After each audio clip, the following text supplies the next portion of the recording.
Hello बच्चा party. हम पढ़ रहे थे क्लास 10th का रिसोर्स एंड डेवलपमेंट ज्योग्राफी का फर्स्ट चैप्टर। इसके प्रीवियस लेक्चर में हमने डिस्कस किया था अबाउट लैंड रिसोर्स और हमने ये भी देखा था कि भारत में लैंड का यूटिलाइजेशन किस तरह से किया जाता है। अब ये बात तो उस लेक्चर को देखने के बाद हम समझ गए कि कहीं ना कहीं हम लैंड को वेस्ट कर रहे हैं। अब आज का जो लेक्चर होने वाला है वो इस बात को बताएगा कि कैसे लैंड के कारण मिसयूज कर रहे हैं जो लैंड का, और जिसके कारण से लैंड का डिग्रेडेशन हो रहा है वो क्यों हो रहा है, उसके कॉजेस पता करेंगे। साथ ही साथ आज के लेक्चर में हम ये भी देखेंगे कि लैंड को डिग्रेड होने से कैसे बचाया जा सकता है। तो आज का लेक्चर इंपॉर्टेंट है थ्योरी पॉइंट ऑफ व्यू से, तो थोड़ा सा अच्छे से समझना है, कहीं प्रॉब्लम आती है तो पूछना है, ठीक है। तो चलें, सबसे पहली चीज आप ये बात जानते हो कि लैंड जो है हमारे लिए बहुत ही बेसिक जो नीड्स होती हैं उनको एक तरीके से प्रोवाइड करती है ना। जैसे लाइक हमारी basic needs food shelter clothes all such things हमें कहाँ से मिलती है, आप ये बात मान के चलें ज़मीन से। चाहे वो हार्वेस्ट के थ्रू हो या फिर कोई भी चीज़ हम कल्टीवेट कर रहे हैं फिर उसको आप प्रोसेसिंग में भेजते हैं, सेकेंडरी सेक्टर का पार्ट आप उसको बनाते हो, then after we get such things, okay. But उसमें ऑब्वियसली हर एक जगह पर जो लैंड होगा वो बहुत ही इंपॉर्टेंट रोल प्ले करेगा। यहां पर जो लैंड डिग्रेडेशन के कॉजेज हम पढ़ रहे हैं तो वो उसमें सबसे प्रायर जो है वो है ह्यूमन एक्टिविटीज। ह्यूमन की कुछ ऐसी एक्टिविटीज जिसके कारण से जो लैंड है उसको हम या तो एक तरीके से हम उसको ओवर यूटिलाइज कर रहे हैं, जिसके कारण से हो क्या रहा है, लैंड को डिग्रेडेशन झेलना पड़ रहा है। देखो, डिग्रेडेशन का मतलब क्या होता है, आप इसको ऐसे समझो कि या तो सॉइल की प्रोडक्टिविटी खत्म हो जाए, या फिर जो सॉइल है उसका इरोजन होना शुरू हो जाए, या फिर जो ज़मीन है अब वो प्रोडक्टिव ना रहे किसी भी कॉज से। तो उन सब में सबसे जो प्रायर आता है वो आता है ह्यूमन एक्टिविटी। जो भी कॉजेज हम पढ़ेंगे उन सभी के अंदर सबसे प्रायर आएगा ह्यूमन एक्टिविटीज़। अब ह्यूमन एक्टिविटीज़ कैसे इसके लिए रिस्पॉन्सिबल है, one by one we are going to see this. सबसे पहला जो कॉज हमारे सामने आ रहा है वो आ रहा है डिफॉरेस्ट्रेशन। अभी आपको वन बाय वन सारी चीजें याद रखनी है। डिफॉरेस्ट्रेशन, फॉरेस्ट्रेशन का मतलब होता है फॉरेस्ट को बढ़ावा देना, डिफॉरेस्ट्रेशन का मतलब फॉरेस्ट को कम करना या फिर कटिंग ऑफ ट्रीज। तो जो डिफॉरेस्ट्रेशन है ये एक बहुत ही इंपॉर्टेंट कॉज है जिसके कारण से लैंड का डिग्रेडेशन हो रहा है। मतलब एक्सेसिव कटिंग कर रहे हैं आप ट्रीज की। अब जब आप एक्सेसिवली ट्रीज की कटिंग करना शुरू कर देते हैं तो उसको कहा जाता है डिफॉरेस्ट्रेशन। Got it. आगे देखिए, जिसके कारण से जो सॉइल है वो लूज होना शुरू हो जाती है। ऑफ कोर्स यहां पर एक जमीन है, यहां पर पेड़ है, और इस पेड़ को आपने क्या किया, कट कर दिया। कट करने से जो इसका ऑब्वियसली इसका जो ट्रंक है वो तो हटा दिया आपने, और जो ये जो इसकी जड़ें हैं ये हालांकि अभी तक अंदर है। बट होता क्या है, जब केवल ये एलिमेंट बच जाता है हमारे पास, तो जब बरसात का पानी इस पे आता है तो ये जो टॉप लेयर ऑफ सॉइल होती है वो उस पानी के फ्लो के साथ में बह जाती है। और अगर यहाँ पर जैसे पेड़ है और वो ग्रीन है तो जब अगर बरसात भी आती है तो क्या होता है, वो एक तरीके से वाटर डायरेक्टली सॉइल को टच नहीं करता और लैंड को टच नहीं करता, वो धीरे धीरे मतलब प्रेशर के साथ नहीं आता है। लीव्स के कारण पत्तियां जो पानी की जो प्रेशर होता है, स्पीड होता है, उसको रोक लेती है, कम कर देती है, जिसके कारण से सॉइल का जो अपर टॉप मोस्ट लेयर होता है जो सबसे ज़्यादा फर्टाइल होता है वो पानी के फ्लो के साथ बहता नहीं है। सो पेड़ होना बहुत इंपॉर्टेंट है, ज़रूरी है। आपने बहुत सारी जगह पढ़ा भी होगा और आप खुद जानते भी हो। तो जिसके कारण से आपने देखा कि अगर पेड़ों की आप एक्सेसिवली कटिंग करना शुरू कर देते हैं तो लैंड जो होता है कहीं ना कहीं उसकी जो टॉप लेयर है, जो सॉइल है, वो लूज होना शुरू हो जाती है, जिसके कारण से जब तेज हवा बहे या फिर पानी का फ्लो जब आ जाए तो उसके साथ ये प्रोडक्टिव या फर्टाइल जो सॉइल का लेयर होता है वो बह करके चला जाता है, जिसके कारण से लैंड डिग्रेड होना शुरू हो जाती है। ठीक है, सो फर्स्ट कॉज क्या था, डिफॉरेस्ट्रेशन। Got it. चलिए आगे आ जाइए सेकंड कॉज पे। सेकंड कॉज है ओवरगेजिंग। देखिए भी, आपने जानवरों को पाल रखा है, लाइव स्टॉक आपके पास में है, और आपके पास में एक ऐसी जगह पर आपने उनको गेज करने के लिए छोड़ दिया, चरने के लिए छोड़ दिया, जो काफ़ी प्रोडक्टिव था। ठीक है, जो एरिया काफ़ी प्रोडक्टिव था। अब समझिए, देखिए मैक्सिमम जगह जो जानवर होते हैं वो क्या करते हैं, वो ये जो ग्रास होती है ना इसको खाते हैं, और अभी जस्ट मैंने आपको बताया कि किसी एक लैंड एरिया पे अगर ये कोई भी किसी भी टाइप का प्लांट है या ट्री है, तो अगर वो उगा हुआ है, चाहे बुशेज ही क्यों ना हो, तो कहीं ना कहीं वो सॉइल का टॉप लेयर जो होता है उसको पकड़ के रखती है, होल्ड करके रखती है। अब जो ये गेज करने वाले जो लाइव स्टॉक्स हैं, ये क्या करते हैं, ये आते हैं और इस ग्रास को क्या कर लेते हैं, खा जाते हैं। अब ग्रास के खत्म हो जाने के कारण डायरेक्टली सेम वही प्रोसेस होगा, या तो पानी या हवा, जो सॉइल का टॉप लेयर होगा उसको वो फ्लो कर जाएंगे, लेकर के साथ में चले जाएंगे। तो देखिए, ओवर गेजिंग से जो ग्रास होती है वो रेगुलरली ग्रो नहीं हो पाती, and soil without the grass becomes loose and can be blown away और washed away with the wind and water. Same वही चीज़ कि अगर ग्रास नहीं है और अगर सॉइल डायरेक्टली ऐसे ही ओपन है, तो या तो कभी बरसात के कारण या हवा के कारण जो उसके मिनरल पार्टिकल्स हैं वो वहाँ से फ्लो आउट हो जाएंगे, ब्लो आउट हो जाएंगे, एंड अल्टीमेटली इसकी जो प्रोडक्टिविटी होगी वो खत्म हो जाएगी। तो second cause overgrazing. First cause क्या था, डिफॉरेस्टेशन। इंडिया के अंदर कुछ ऐसी बहुत सारी जगह हैं जहाँ पे ओवरगेजिंग के कारण जो लैंड एरिया है वो काफ़ी ज़्यादा अनप्रोडक्टिव हो गया है, या सॉइल ने जो फर्टिलिटी उसकी है वो लूज़ कर दी है, या हम सिंपल फॉर्म में कहूँ डिग्रेड हो गया है वो। जैसे यहाँ पर बताया, ओवरगेजिंग के कारण गुजरात, राजस्थान, मध्य प्रदेश एंड महाराष्ट्र, इसको आप मार्क कर सकते हो। गुजरात, राजस्थान, मध्य प्रदेश एंड महाराष्ट्र, ये वो प्लेस है जहां ओवरगेजिंग के कारण लैंड का डिग्रेडेशन हो रहा है। ठीक है, यहां पर होता क्या है, कैटल्स बहुत होते हैं, और ये जो कैटल्स होते हैं फॉर श्योर इनके लिए मिल्क प्रोडक्टिविटीज़ के कारण से या और किसी दूसरे कारण से यहाँ पर बहुत ज़्यादा पाले जाते हैं। अब इतना ज़्यादा अगर कोई लाइव स्टॉक को होल्ड कर रहा है तो उनको रोज़ाना खाना भी खिलाना पड़ेगा।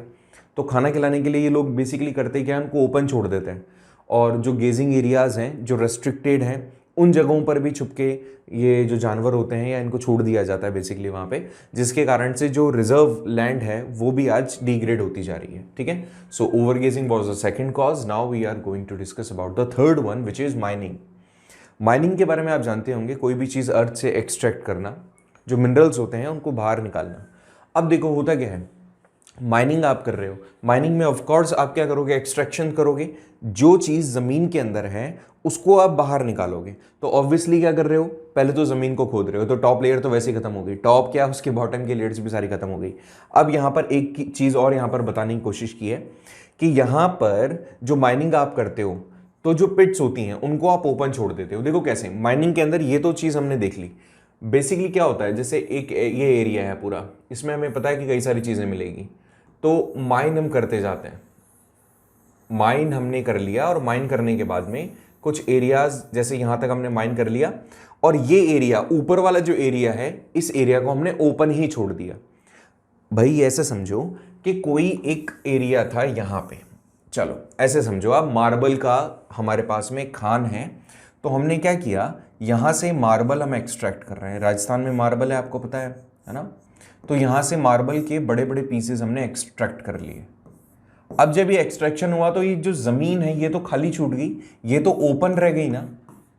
और जब ये चीज़ ओपन रह जाती है तो हमारे पास में पॉसिबिलिटी नहीं होती कि उस एरिया पे वापस से वो चीज़ प्रोडक्टिव हो सके, या फिर उस लैंड को आप वापस से रीजनरेट करने के लिए या लैंड को वापस से प्रोडक्टिव आप बना सकें। So the soil become loose and land gets degraded of course. तो जो माइनिंग एक्टिविटी है वो चाहे माउंटेनियस रीजन में हो या फिर कोई ऐसे रीजन में हो जहाँ पे लैंड एरिया हो, राजस्थान के अंदर जैसे मैंने आपको बताया किशनगढ़ के आसपास, तो वहाँ पर इस तरह की जो एक्टिविटीज़ हैं, इन सब चीज़ों के कारण ये जो लैंड बची है हमारे पास में, जिसके ऊपर एक बार आपने एक्सट्रैक्शन कर लिया, मिनरल्स को आपने एक्सट्रैक्ट कर दिया, बट इसको ओपन आपने छोड़ दिया, जिसके कारण से कभी भी आगे प्रोडक्टिव नहीं हो सकती, ये डिग्रेड हो गया land due to mining activity.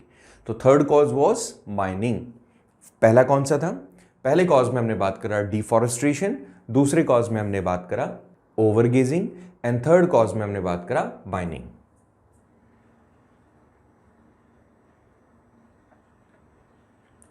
India के अंदर माइनिंग के कारण कौन कौन से ऐसे स्टेट्स हैं जहां पे लैंड का डिग्रेडेशन हमें देखने को मिल रहा है, तो मैंने अभी जस्ट पहले भी आपको एमपी बताया था, झारखंड इसमें आएगा क्योंकि मैक्सिमम जो हमारे पास में मिनरल रिसोर्सेज के स्टोरेज हैं वो झारखंड, छत्तीसगढ़, उड़ीसा में है। एमपी के अंदर माइनिंग वाला भी आया और इसके अंदर ओवर गेजिंग भी आया। ठीक है, तो आपको ये सारी चीज़ें याद रखनी है। आगे आ जाइए, नेक्स्ट कॉज पे बात करते हैं, विच इज़ ओवर इरिगेशन। अब ये बहुत इंपॉर्टेंट है, समझना कैसे। हालांकि सुनने में बहुत अजीब सा आपको लगेगा कि इरिगेशन ज़्यादा कर लेंगे उससे भी जो लैंड का डिग्रेडेशन है वो पॉसिबल है। बिल्कुल पॉसिबल है। देखिए, over irrigation cause land to become एल्काइन, it increases the chemical compositions of the soil and cause its degradation.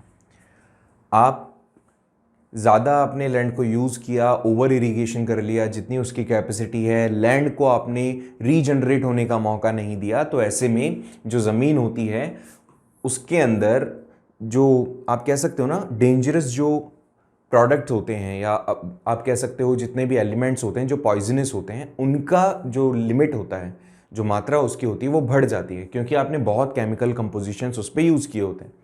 ज़्यादा फर्टिलाइज़र्स और ज़्यादा प्रोडक्टिविटी के चक्कर के अंदर ज़्यादा केमिकल फर्टिलाइज़र हम यूज़ कर लेते हैं, जिसके कारण से ज़मीन पॉइजनस हो जाती है। एक टाइम तक तो आपको बहुत प्रोडक्टिविटी देती है, बट उसके बाद में उसके अंदर जो अवेलेबल जो भी न्यूट्रिशंस होते हैं या जो भी प्रोडक्टिव एलिमेंट्स होते हैं वो सारे ख़त्म होने लग जाते हैं, और वो कैसी बन जाती हैं? एल्केलाइन। ठीक है, एल्केलाइन मतलब कहीं ना कहीं पॉइजनस। ऐसे में लैंड का डिग्रेड होना पॉसिबल है एंड कन्फर्म है। देखिए नेक्स्ट, इस तरह का प्रॉब्लम हमें कहाँ देखने को मिलता है? पंजाब, हरियाणा और वेस्टर्न यूपी। चलिए आगे देखें, नेक्स्ट कॉज देखते हैं हम, मिनरल प्रोसेसिंग इंडस्ट्रीज। देखो होता क्या है, एक्सट्रैक्शन ऑफ मिनरल हो गया, अब वो चीज़ और फॉर्म में होती है। ठीक है, मतलब आप कह सकते हो कच्चे फॉर्म में होती है, उसको कहीं ना कहीं हमें रिफाइनरीज में भेजना होता है, कहीं ना कहीं उसको आपको प्रोसेसिंग इंडस्ट्रीज में भेजना पड़ता है जो उसको यूटिलाइजेशन के लायक बनाते हैं। तो सोचिए, एक्सट्रैक्शन तो हो गया, उससे तो हमने एक प्रॉब्लम देख ली, बट कई बार मिनरल प्रोसेसिंग जो इंडस्ट्रीज होती हैं वहाँ से भी कई सारी चीज़ें ऐसी एक्सट्रैक्ट होती है या उससे निकलती है जो कि कहीं ना कहीं लैंड को डिग्रेड करती है। पहली चीज़ केमिकल है, और केमिकल को अगर आपने ज़मीन पर खुला छोड़ दिया है, पानी में उसको छोड़ दिया, तो कहीं ना कहीं वो पानी जब ज़मीन पर आता है तो उसकी प्रोडक्टिविटी को ख़त्म कर देता है। पहला कॉज तो ये हुआ।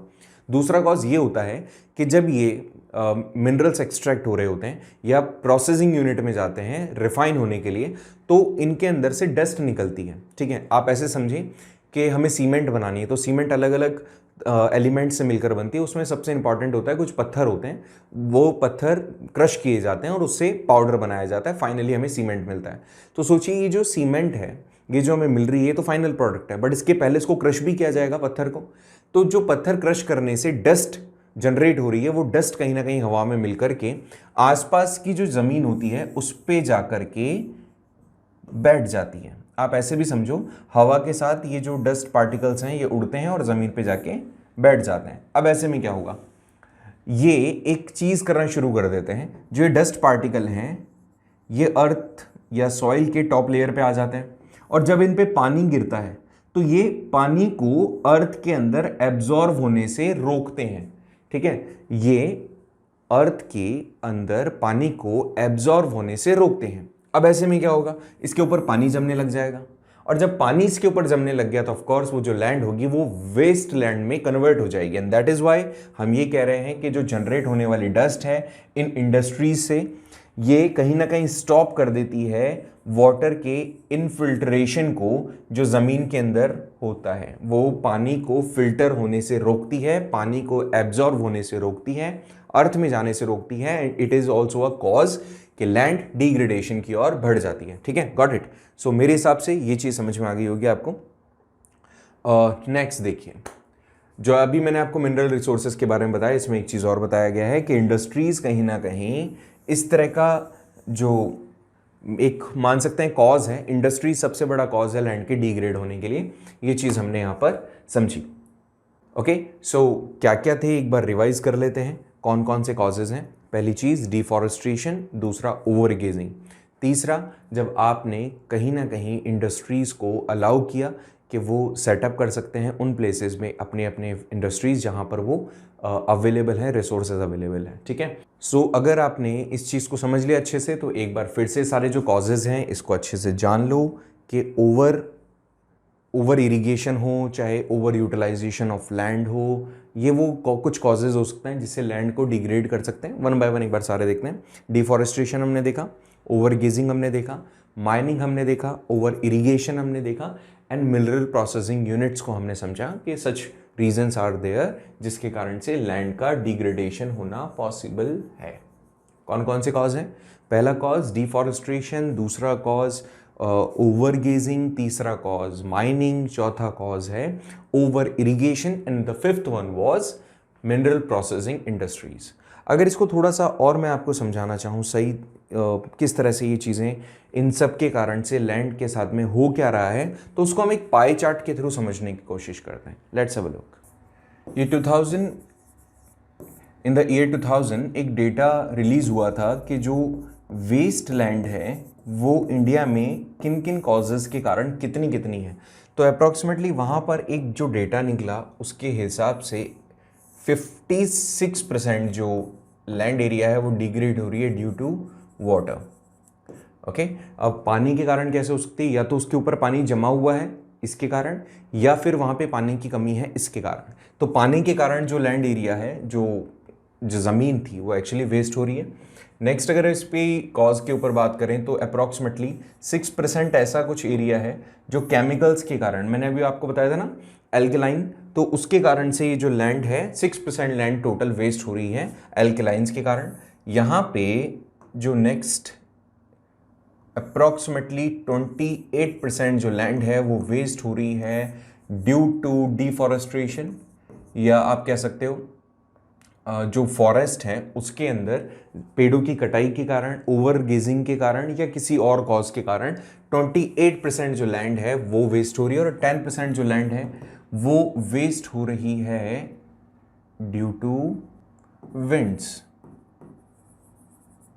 ठीक है, हवा भी तो कॉज है एक, मैंने अभी आपको बताया था। तो due to wind, forest, alkaline और वाटर, इस तरह से आप ये कह सकते हो कि लैंड एरिया वेस्ट लैंड के अंदर ये कन्वर्ट हो रहा है। Got it? चलिए कुछ अब हम बात करेंगे कंजर्वेशन पे कि ये तो हमने देख लिया कि लैंड कैसे वेस्ट हो रही है, इसको भी देखना ज़रूरी है कि जो हो रही वेस्ट हो रही लैंड को आप कैसे कंजर्व कर सकते हो, कैसे उसको बचा सकते हो। तो सबसे पहले कुछ कॉजेज़ हम देख रहे, सबसे पहले हमने कुछ कॉजेज़ देखे, अब हम कुछ मेथड्स देखेंगे जिसके थ्रू हम लैंड को वेस्ट होने से बचा सकते हैं। तो सबसे पहली चीज़ आ जाएगी एफॉरेस्ट्रेशन। अफॉरेस्ट्रेशन मीन्स जब आपने फॉरेस्ट मतलब पेड़ लगाना शुरू किया, आपने अगर हर तरफ पेड़ काट दिए तो ऑफकोर्स एक चीज़ होगी कि जो सॉइल होगा या जो लैंड होगा वो टोटली डिस्ट्रॉय हो जाएगा, जो कि एक अच्छी बात नहीं होगी हमारे नेचर के लिए। सो आप ज़्यादा से ज़्यादा पेड़ लगाओ, हर तरफ ग्रीनरी फैलाओ, एंड इससे बढ़िया तो कुछ हो ही नहीं सकता कि अच्छा हर जगह पर ग्रीनरी आपको लगानी है, हर जगह पर आपको पेड़ लगाने हैं जिसके कारण से जो सॉइल होगी उसके अंदर स्टेबिलिटी आएगी, उसके अंदर प्रोडक्टिविटी आएगी, and due to such thing हमारा जो अर्थ होगा वो वापस से अपनी जो पोटेंशियल है, जो लैंड होगी, जो सॉइल होगी, अपनी जो पोटेंशियल है उसको वापस से रीगेन कर पाएगी। So afforestation would be the first correct conservation method. Next देखते हैं कि आपने अगर गेजिंग करवानी है, जानवरों को आपको गेज करवाना है, तो उसके लिए एक प्रॉपर मैनेजमेंट होना चाहिए। जो लैंड्स अभी वापस से रीजनरेट कर रही है अपनी प्रोडक्टिविटीज़ को, उन जगहों पर जानवरों को नहीं भेजना चाहिए। ऐसी जगहों पर भेजा जा सकता है जहाँ पे मतलब आप कह सकते हो ना जहाँ पे अभी पोटेंशियल्स हैं, ठीक है, उन जगहों को रेस्ट्रिक्ट करना पड़ेगा जो बिल्कुल ख़त्म होने वाली हैं, या डिग्रेडेशन जहाँ पे चालू हो चुका है। ये गवर्नमेंट के मेथड्स होंगे, गवर्नमेंट को ट्राई करना पड़ेगा इसमें इंटरफेयर करने का, एंड देन आफ्टर हम इसको कह सकते हैं कि कहीं ना कहीं तभी जा करके एक प्रॉपर मैनेजमेंट बन सकेगा कि जो गेजिंग लैंड्स हैं उसको कैसे मैनेज किया जाए, कैसे इन जो लाइव स्टॉक्स हैं इनको खाना भी मिलता रहे इन प्रॉपर मैनर में, हमारे नेशन को या हमारे नेचर को भी नुकसान देखने को ना मिले। ठीक है, तो प्रॉपर मैनेजमेंट होना चाहिए गेजिंग लैंड्स का। तीसरी जो इंपॉर्टेंट चीज़ है कि जितनी भी माइनिंग एक्टिविटीज़ हैं उनको प्रॉपर मैनर में हमें कंट्रोल करना ज़रूरी है। माइनिंग एक्टिविटी का मतलब है extractions of minerals from the earth.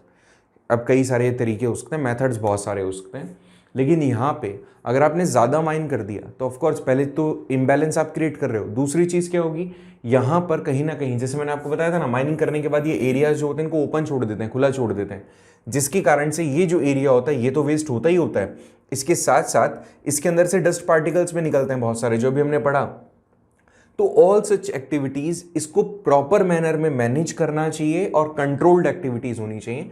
Control होना चाहिए इसका गवर्नमेंट का इन पर, और जो भी इसके लिए रिस्पॉन्सिबल हैं उन सभी का एक प्रॉपर मैनेजमेंट हो। देन आफ्टर हम कंजर्व कर पाएंगे हमारे लैंड को डिग्रेड होने से। साथ ही साथ आप इरिगेशन जो फैसिलिटीज़ हैं जो आप अभी ऐड ऑन कर रहे हैं या इरिगेशन की एक्टिविटीज़ हैं उसको थोड़ा सा इम्प्रूव करें। देखिए पहले तो एक होता है ना, पहले अपन ने देखा था बहुत सारे कैनल्स बना दी जाती थी छोटी छोटी सी और फिर पानी दे दिया जाता था, ऐसा नहीं होना चाहिए। अब तो बहुत सारे मेथड्स हैं, स्प्रिंकलर सिस्टम है, जो ड्रिप वाटर इरिगेशन है वो बहुत इंपॉर्टेंट है। तो इरिगेशन जो भी कर रहे हैं हम, ठीक है, उसका एक सही मेथड हो हमारे पास में जिससे कि पानी की अवेलेबिलिटी जितनी नीड हो उतनी ही हो। ज़्यादा अगर पानी आपने ज़मीन पे छोड़ दिया तो वो क्या करेगा, वो फ्लो कर जाएगा और उससे जो लैंड होगी वो डिग्रेड हो सकती है। तो मैंने आपको बताया था कि अभी जितनी भी हार्वेस्ट है, देखो यहाँ पे स्प्रिंकलर्स लगा रखे हैं जिसके कारण से जितनी नीड है उतना ही पानी इन प्लांट्स को मिलेगा, इस हार्वेस्ट को या क्रॉप को मिलेगा, जिससे कि नुकसान नहीं होगा, ठीक है, लैंड डिग्रेड नहीं होगी। तो हमें इंप्रूव करना पड़ेगा इरिगेशन के मेथड्स को जिसके थ्रू हम पानी की अवेलेबिलिटी भी दे सकें, साथ ही साथ उसको लिमिटेड भी कर सकें। एक और चीज़ है, ये चीज़ आप जानते ही हो, अफॉरेस्ट्रेशन में भी हमने देखा कि आपको ज़्यादा से ज़्यादा पेड़ लगाने हैं। अच्छा, कोई खेत है यहाँ पर, ये पूरे तरीके से ओपन है, एक टाइम के अंदर आपने हार्वेस्ट को काटा और हार्वेस्ट काटने के बाद खेत को जो खुला छोड़ रखा है, ठीक है, तो फैलो लैंड कहते हैं इसे।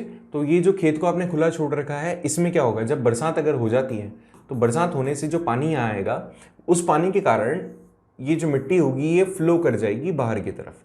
ऐसे में इसने बहुत अच्छा तरीका बताया कि जहां पर आपका फील्ड है, जो आपका खेत है, इस खेत के हर तरफ साइड के अंदर आपको बेल्ट्स बनाने पड़ेंगे पेड़ के, मतलब एक कतार में आपको पेड़ लगाना पड़ेगा, जिससे कि क्या होता है, इस जमीन के अंदर जो भी सॉइल है अगर वो फ्लो भी करती है विद द वाटर, तो ये पेड़ जो कतार में लगे हुए हैं उसको, उस जमीन को होल्ड कर पाएंगे, सॉइल को होल्ड कर पाएंगे, जिससे कि होगा क्या, वेस्ट ऑफ लैंड नहीं होगा, सॉइल का जो फर्टिलिटी है वो खत्म नहीं होगा, सॉइल के पास में प्रोडक्टिव जो एलिमेंट्स हैं जो टॉप लेयर में हैं वो अवेलेबल रहेंगे लाइफ लॉन्ग, ठीक है। तो आपको इससे पानी क्या होता है, सॉइल को बहा करके नहीं लेके जाता, तो आपको बेड्स में प्लांटेशन करना पड़ेगा जिससे कि आप लैंड को डिग्रेड होने से बचा सकते हो। कई प्लेसेस ऐसे भी हैं जहाँ पे बड़े पेड़ उगाना पॉसिबल नहीं है, ठीक है, जैसे राजस्थान का कोई भी एक एरिया है, जैसलमेर के आसपास का, जहाँ रेगिस्तान ज़्यादा है, जहाँ पे जो सैंड ड्यून्स हैं वो देखने को मिलते हैं। सो क्या होता है, देखो ऐसे समझना है इसको, ये एक सैंड ड्यून है, ठीक है, बालू का एक तरीके से पर्वत होता है, उसको सैंड ड्यून कहते हैं। मिट्टी का जो पर्वत सा होता है, देखा होगा ना आपने, देसी भाषा में तो उसको टीबे कहते हैं, ठीक है। सो ऐसे में आगे चल करके आप ये मान के चलो ये एरिया तो प्रोडक्टिव नहीं होगा, लेकिन इनकी खासियत क्या होती है, ये हवा के साथ फ्लो करते हैं और अपना पोजीशन बार बार बदलते रहते हैं। आपने अगर डेजर्टिफिकेशन के बारे में पढ़ा होगा तो क्या होता है, डेजर्ट का जो एरिया होता है वो लगातार बढ़ता जा रहा है। वो क्यों बढ़ रहा है, क्योंकि ये मिट्टी जहां पर भी जाके एस्टेब्लिश हो जाएगी वो उसको अनफर्टाइल कर देगी। तो ऐसे इस चीज को रोकने के लिए आपको क्या करना पड़ेगा, देखो होता क्या है, जैसे इमेजिन कीजिए ये प्रोडक्टिव लैंड है, यहाँ पे हम प्रोडक्शन कर सकते हैं, तो जब ये पार्टिकल्स, ये छोटे छोटे पार्टिकल्स यहाँ आ जाएंगे तो ऐसे में इस एरिया को भी क्या कर लेंगे, कवर अप कर लेंगे और मोस्ट प्रोबेबली यहाँ पर भी सैंड ड्यून्स तैयार होने लग जाएंगे। तो इन चीज़ों को बचाने के लिए ज़रूरी है कि आप झाड़ियाँ लगा दें, जितनी ज़्यादा झाड़ियाँ लगा सकते हैं उतनी ज़्यादा झाड़ियाँ आपके फील्ड के चारों तरफ लगा दें।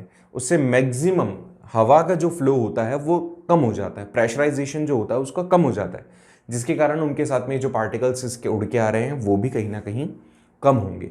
सो आपको क्या करना चाहिए, आपको सैंड ड्यून्स के आसपास जो झाड़ियाँ हैं, जो बुशेस हैं, उनको उगाना चाहिए जिससे कि ये चीज़ आप कंट्रोल कर पाएँ। हालांकि पूरी तरीके से तो कंट्रोल नहीं हो पाएगा, लेकिन फिर भी यू कैन मैक्सिमम तो आप इसको कहीं ना कहीं कंट्रोल कर लेंगे। Okay, so the next thing, बहुत सारी इंडस्ट्री सेटअप हो रही है, बहुत सारी इंडस्ट्रीज़ के बाद में बहुत सारे इक्विपमेंट्स बन रहे हैं, गैजेट्स बन रहे हैं, जिसके कारण से क्या हो रहा है, जो वेस्ट मटेरियल है वो भी बहुत ज़्यादा हो रहा है। तो हमारे पास में एक प्रॉपर फंक्शन नहीं है, हमारे पास एक प्रॉपर सिस्टम नहीं है कि जो वेस्ट मटेरियल्स हैं उसको हम कैसे वापस से रीयूज कर सकते हैं। तो इसने कहा कि हमारे पास में हमें ज़रूरत है कि हम प्रॉपर एक मैनेजमेंट बनाएं जिससे कि जो भी वेस्ट मटेरियल है उसको हम डिस्चार्ज कर सकें, साथ ही साथ जो डिस्पोजल कर सकते हैं हम जो भी इंडस्ट्रियल वेस्ट है उसको एक प्रॉपर मैनर में, जिसके कारण से ये जो वेस्ट है, अभी तो क्या होता है इंडस्ट्रीज मैक्सिमम बार क्या करती हैं, जो भी अपना लिक्विड वेस्ट होता है उसको नदियों में छोड़ देती है, या जो भी पॉलीथीन से रिलेटेड या पॉली बैग्स वगैरह होते हैं उसको भी पानी में छोड़ दिया जाता है, या फिर ज़मीन पे छोड़ दिया जाता है, जला दिया जाता है, जिसके कारण या तो सॉइल या फिर आपका एयर या फिर वाटर पल्यूट हो जाता है। तो इन्होंने कहा कि ज़रूरी है हमें कि हम एक प्रॉपर मैनेजमेंट लेकर आएँ जिससे कि हम इन सब वेस्ट को अच्छे से ट्रीट कर पाएँ या सेटल डाउन कर पाएँ। मैक्सिमम चीज़ें ऐसी होनी चाहिए जिसको आप वापस से रिसाइकिल कर सकें, तब तो आप बचा पाओगे, अदरवाइज चांसेस बहुत ज़्यादा कम है। So this was the next one. और जो लास्ट आएगा, आपके पास ऐसी ज़मीनें हैं जो वेस्ट हो चुकी है अब, ठीक है, जिस पे प्रोडक्टिविटी अभी नहीं हो सकती, तो उसके लिए भी ज़रूरी है कि हमारे पास में प्रॉपर मैनेजमेंट हो कि हम उस पर और क्या कर सकते हैं। गवर्नमेंट का ये थोड़ा सा इनिशिएटिव उसको लेना पड़ेगा कि जो लैंड्स वेस्ट हो चुकी है अब उसके ऊपर ज़रूरी है कि गवर्नमेंट मस्ट थिंक अबाउट कि वो क्या स्टेप ले सकती है जिससे कि उसका यूटिलाइजेशन हो सके, उसको यूज़ किया जा सके। ओके, सो एक बार रिकैप करेंगे हम कि what we can and how we can conserve the land. The first was afforestation, second proper management of grazing lands, third one was control the mining activities, fourth one was irrigation methods को improve करना और थोड़ा सा develop करना। इसने next cause में बताया कि you need to create some shelter belts। shelter belts मतलब एक ऐसा आपको क्यारी बनानी पड़ेगी, कैसी रॉ फॉर्म में प्लांट्स को ग्रो करना पड़ेगा जिससे कि वो लैंड को होल्ड कर सकें, सॉइल को होल्ड कर सकें। साथ ही साथ आपको सैंड ड्यून्स को फैलने से रोकने के लिए बुशेस लगाने पड़ेंगे जिससे कि उनकी जो स्पीड हो वो कम हो सके। एंड साथ ही जो भी इंडस्ट्रियल वेस्ट है उसके लिए प्रॉपर मैनेजमेंट आपके पास में होना चाहिए जिसके थ्रू आप बचा सकते हो लैंड को डिग्रेड होने से। ये सारे वो कॉजेस थे जिनके थ्रू हम लैंड को डिग्रेड होने से बचा सकते हैं। And you need to understand कि ये बहुत ज़्यादा ज़रूरी है। हम कैसे इसको रोक सकते हैं, कैसे बचा सकते हैं और इससे क्या फ़ायदा होगा हमें, इसको समझने के लिए थोड़ा सा अपना दिमाग और लगाइएगा, कोशिश कीजिएगा कि आपको ये चीज़ समझ में आए। ठीक है, सो इस तरह से ये वाला चीज़ हमने कंप्लीट किया। नेक्स्ट जो लेक्चर होने वाला है वो सॉइल के ऊपर होने वाला है। ये वो टाइप है, ये वो पॉइंट होगा सॉइल का जो आपके मैप में भी पूछा जा सकता है, आपके बोर्ड एग्जामिनेशंस में ही पूछा जा सकता है, एंड 1 मार्क क्वेश्चन में तो घने सारे क्वेश्चंस बनते हैं। तो आपको क्या करना है बेटा जी, इसको अभी तक जो हमने पढ़ा उसको अच्छे से समझना है, कोई प्रॉब्लम आएगी तो पूछना है, और नेक्स्ट लेक्चर को बहुत अच्छे से ध्यान से पढ़ना है। हालांकि सारे लेक्चर से पढ़ने होते हैं बट उसको थोड़ा और ज़्यादा ध्यान से पढ़ना है। ठीक है, मिलते हैं नेक्स्ट लेक्चर में, तब तक के लिए bye bye, see you, have a nice day. पढ़ते रहिए, बढ़ते रहिए। Thank you so much.